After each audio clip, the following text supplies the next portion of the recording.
But the other thing I want to talk about too is this. I mean, we've kind of talked about it a little bit, but I want to bring it in. Is this whole push for clicks and push for the market crashing? I want to get your opinions on what are indicators that the market is going to turn. Is affordability the major issue for why we're seeing it slow down? Is it seasonality? I just want to get your takes on that, and I'll follow up at the end and give you my take.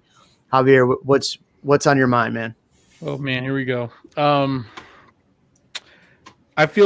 honestly, when I had to just, I don't watch real estate YouTube content. That, like, if you pull up my personal YouTube content right now, Dungeons and Dragons, whatever game I'm playing, Mad Men clips, podcasts I listen to, I do not. When I occasionally start researching and I see those videos of the housing market bursting and bashing and crashing and all these kinds of things 3 times a week, I just, oh my gosh. But the worst part is people are clicking on them. So, or the housing market updates or the bubble update or stuff like that, right? I think if you look at the whole picture and you at least agree with us that there is a lot of money in play right now to make people into, rental machine rather than homeowners, why would you think they're putting billions of dollars into SFRs if they think they're not going to be able to hold on to the values of that property? So there's people that are much more A, greedier, B, a lot more advanced and educated on these topics than we are. They are putting billions of dollars into this. Not only that, they're overbidding on these properties. So big time. Huge, yeah. So I mean, first, let's acknowledge that they are clearly in play right now, and they are not afraid to spend their money.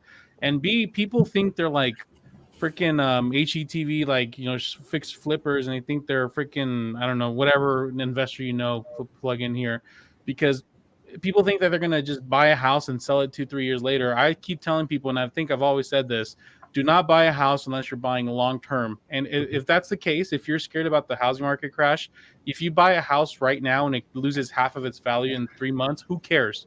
Yep. Who cares?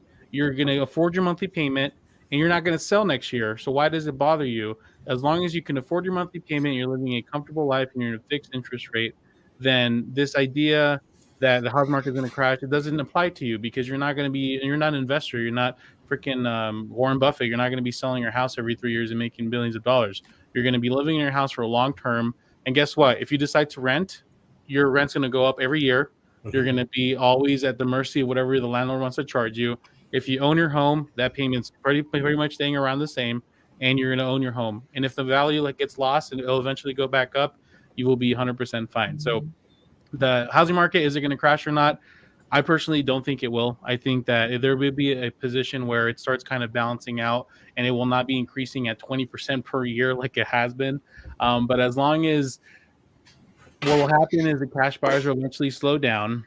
There are so many people that are not only they're buying right now, but there's so many people on the sidelines that they're going to start filling in the demand that the cash people left behind. And relatively, housing is going to stay expensive. If I'm completely wrong and it crashes, well, I'll stick back to the fact that if you did buy, hold long term, and you will be fine. Yeah, because I'll let these guys talk. I mean, most investors, are they buying an investment to hold for 1 year? No. I mean, all the investors that we've helped this year, because I've helped a few, I know these two have helped quite a few. Have any of your investors said, yeah, I'm going to sell next year, I'm just going to get $100,000 out of this and sell next year? None. Anyway, I'll let you guys, I want to hear your perspective on this whole, the market's crashing and maybe a reaction to Javier. I'll let Ian go first. So I think that people move for love or money every time. And the people that are thinking that they're going to buy and they're worried about an immediate market crash, the issue is that I might get slapped for this one. They might be, they might be a little insecure in either their love or their money position. And so they're thinking with short-sighted vision, right? Because if you've always rented, then you don't know what it's like to live in a place for 10 years, right? And it's kind of the same thing with work. I remember, we used to know people that have worked at the same job for 20 years and actually be able to retire from there. Yet today you have people often that, oh yeah, I was here for 6 months, I was here for a year and a half, but the stability is different, especially in this world of, everything as a service or a gig economy. And so I think that, and people playing crypto and people playing stock. It's funny because you were talking earlier about builders, and if we're going to see a crash and how the builders are going to react. What I pulled up is what the lumber, the person holding the most in timber, I pulled up their stock market trends, and it matches our market currently perfectly, our trends and our market prices. So I just wanted to say that. That's a good point, man, because it goes back to insecurity almost every time. That's a really good point.